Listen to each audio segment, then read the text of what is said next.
Hello दोस्तों, कैसे हैं आप सब। मैं स्वागत करता हूं आपका मेरे YouTube चैनल अजय मारवाल पर। आप लोग पढ़ रहे हैं फिजिक्स लेक्चर 4, ठीक है। Motion in a straight line, सरल रेखा में गति। अभी तक हमने क्या सीखा? अभी तक हमने वेग, वेलोसिटी, एक्सीलरेशन त्वरण, ठीक है, डिस्टेंस, डिस्प्लेसमेंट, बहुत सारी चीजें सीख ली है। बेसिक सी चीजें हैं जो गति में हमारी काम आती है। हम चलना सीख रहे हैं, एक्स वाई जेड सब कुछ सीखेंगे इसके अंदर। Motion in a straight line, सरल रेखा में गति, ठीक है। अब देखिए हम बात करेंगे, सीधा मैं इस लेक्चर पे आता हूं। टाइम बहुत कम इस लेक्चर के लिए, थोड़ा छोटा होने वाला है, जो समय सीमा है उसको देखते हुए, है ना। तो सबसे पहले तो वही बात कि मन में जो भी चल रहा है अपने को बाहर निकाल दीजिए, ठीक है। सबसे पहले क्लास में आ जाइए, चैनल को सब्सक्राइब कर दीजिए और ध्यान दीजिए, अगर आपको फाइनली सक्सेस होना है तो फाइनली आपको सिलेक्शन लेना है एयरफोर्स के अंदर, ठीक है। तो आज हम पढ़ने वाले हैं आपेक्षिक वेग।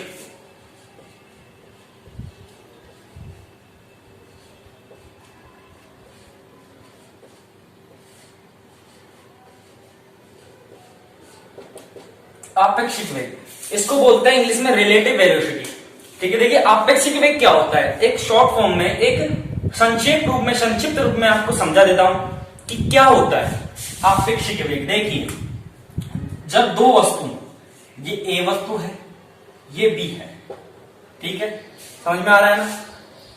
ये किसी वेग से गतिमान है v1 से, ओके, और ये दूसरे वेग से गतिमान है v2 से। अगर ये दोनों पिंड एक ही दिशा में गतिशील हैं तो ए का बी के सापेक्ष वेग क्या होगा वो निकालना है। यदि विपरीत दिशा में गतिशील है तो ए का बी के सापेक्ष या बी का ए के सापेक्ष, उस चीज की बात कर रहे हैं। सापेक्ष का मतलब इसके हिसाब से इसका वेग कितना है, वो चीज निकाल रहे हैं ना। तो देखिए सबसे पहली बात, फर्स्ट लिख देता हूं मैं, ठीक है। सबसे पहली बात,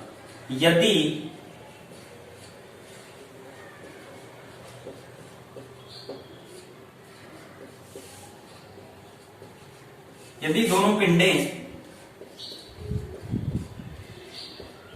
एक ही दिशा में गतिमान हैं,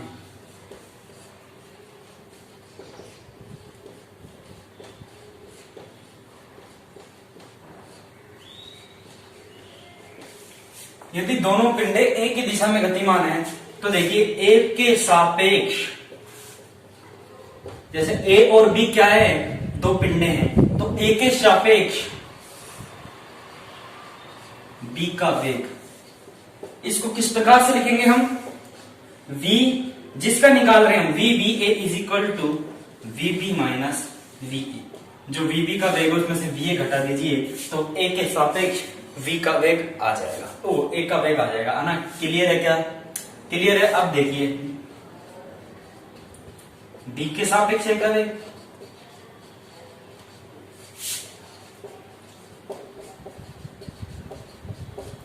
ठीक है। तो हम बात कर रहे हैं वी ए बी, इस प्रकार से लिखेंगे और क्या लिखेंगे, v a minus v b. Clear है क्या? नोट कर लीजिए फटाफट से। अगला बताता हूं, नेक्स्ट पॉइंट। नेक्स्ट पॉइंट बिल्कुल सा इजी सा है, बिल्कुल इजी, ठीक है। जो दूसरा पॉइंट है, यदि दोनों पिंडे विपरीत दिशा में हो, यदि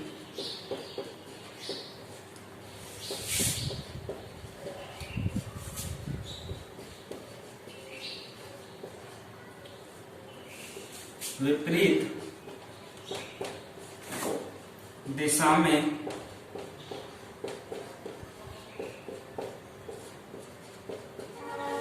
गतिमान, समझ में आ रहा है ना। तो देखिए कैसे क्या होगा उसका वेग, वी बी ए, बी का वेग ए के सापेक्ष, बार बार लिखने की कोई जरूरत नहीं है, समझदार है आप लोग। V a plus v b, first ये हो गया। यदि ए का वेग की बात करें बी के सापेक्ष तो उसमें भी प्लस का निशान आता है, वी बी प्लस वी लिख देते हैं यहाँ पे। प्लस में दोनों, इसको इधर लिख दीजिए उधर लिख दीजिए, कोई फर्क नहीं पड़ने वाला। ये आपका हो गया छोटा सा टॉपिक आपेक्षिक वेग का, ठीक है। ये यहाँ पर खत्म हो गया बस, ठीक है। क्लियर है ना, ये आपेक्षिक वेग आपका खत्म हो गया, समझ में आ गया ना। आपेक्षिक जैसे क्वेश्चन ऐसे पूछा जाएगा, जैसे कोई ट्रेन है वो चल रही है, उसके ऊपर कोई बंदर कूदता है, वो उल्टी विपरीत दिशा में भाग रहा है, बंदर का वेग इतना है, ट्रेन का वेग इतना है, तो बंदर के वेग के सापेक्ष ट्रेन का वेग निकालिए। दोनों विपरीत दिशा में भाग रहे हैं, विपरीत दिशा वाला सूत्र लगा दीजिए, न्यूमेरिकल सॉल्व। ओके, इस प्रकार से क्वेश्चन आते हैं अपेक्षित वेग के अंदर से। ठीक है, तो आपका मोशन इन स्ट्रेट लाइन, सरल रेखा में गति, जो हम चैप्टर पढ़ रहे थे वो क्लोज हो चुका है, वो खत्म हो चुका है। यहीं तक ही था।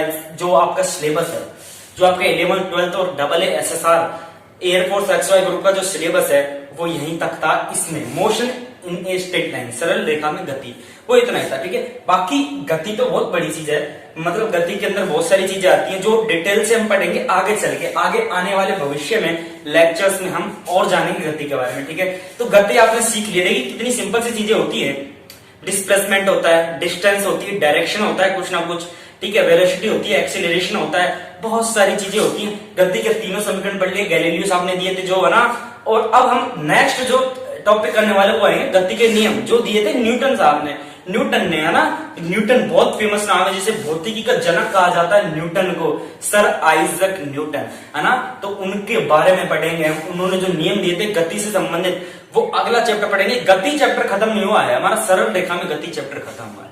गति तो भी बहुत लंबा चलने वाला है, अभी तो बहुत सारी गति आने वाली है। अभी तो सिर्फ अपन ने सरल रेखा में जो गति होती है वो पढ़ी है। गति सरल रेखा के अलावा और भी होती है, प्रक्षेप गति होती है, वृत्तीय गति होती है, सर्कुलर मोशन जिसे हम बोलते हैं। ठीक है, और गति के नियम पढ़ेंगे। बहुत सारी गतियां होती हैं, ठीक है, घर्षण वाली गति होती है, घूर्णन गति होती है, बहुत सारी गतियां होती है। तो एक एक करके पढ़ेंगे बहुत ही अच्छी तरीके से।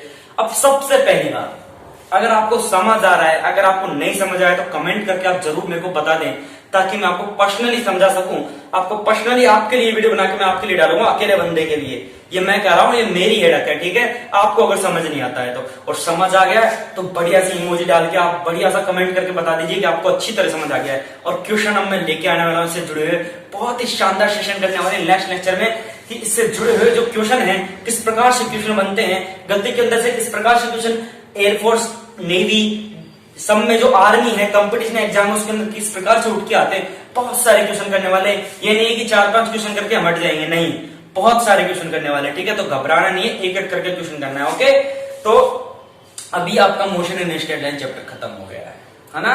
अब कल होगी आपकी मैथ की क्लास सबसे पहले, तो क्योंकि हम क्या एक एक चीज लेके चल रहे हैं, पहले फिजिक्स की, फिर मैथ की, फिर फिजिक्स की, फिर मैथ की। ठीक है, तो क्या क्या चल रहे हैं, हम काउंट चल रहे हैं। ठीक है, एक एक करके ले रहे हैं अपन, हाँ। तो कल आपकी होगी मैथ की क्लास। मैथ की क्लास में क्या चल रहा है, अलजेब्रा का टॉपिक चल रहा है, वो अपन करेंगे। उसके बाद अपन आएंगे गति के नियम पर, जो अपनी स्पीड है, जो गति चल रही है, उसके बारे में हम पढ़ेंगे। ठीक है, मोशन के बारे में पढ़ेंगे। क्लियर है ना, सब कुछ क्लियर है? नहीं समझ आ रहा आप कमेंट करके जवाब दे दीजिए। ओके, तो आज के लिए इतना ही था। समय सीमा बहुत कम थी और चैप्टर भी हमको खत्म करना था। छोटा सा टॉपिक था, मैं कल भी करा सकता था इसको, लेकिन कल क्या थोड़ा लंबा हो जाता, और आज थोड़ा छोटा हो गया है। कोई दिक्कत नहीं है, कल हम मैथ से स्टार्ट करेंगे। और फिर कल मैथ से स्टार्ट नहीं करेंगे, कल इसके क्वेश्चन हैं, इसके क्वेश्चन जो बचे हुए हैं, जो क्वेश्चन मैं लेके आऊंगा, वो 2 लेक्चर और आने वाले हैं। इसके जो मोशन इन स्ट्रेट लाइन है, सरल रेखा में गति है, इसके 2 लेक्चर और आने वाले हैं, जिसके क्या है, क्वेश्चंस होंगे, जिसके अंदर अपने न्यूमेरिकल्स होंगे ना, तो वो हम करेंगे, है ना। इसके बाद मैथ का एक लेक्चर आएगा, जो अलजेब्रा का जो टॉपिक होगा, कॉम्प्लेक्स नंबर, उसको हम करेंगे, है ना। और उसके बाद गति के नियम पढ़ेंगे। तो अभी तो बहुत टाइम है अपने पास पढ़ने लायक, एक एक चीजें पढ़ेंगे, और जो पूरा सिलेबस कंप्लीट हो जाएगा, किसका, फिजिक्स का और मैथ का। इसके बाद हम इंफॉर्मेशन टेक्नोलॉजी, जो इंफॉर्मेशन पढ़ेंगे, हम जनरल नॉलेज के बारे में पढ़ेंगे, ब्रह्मांड के बारे में इंफॉर्मेशन जुटाएंगे, किस प्रकार से चीजें ब्रह्मांड में हैं, किस प्रकार से मानव बना, किस प्रकार से हमारा विकास हुआ, सारी चीजें पढ़ेंगे, है ना। तो एक एक करके बने रहिए मेरे चैनल पर। बहुत बहुत धन्यवाद आपका। Okay, have a good day.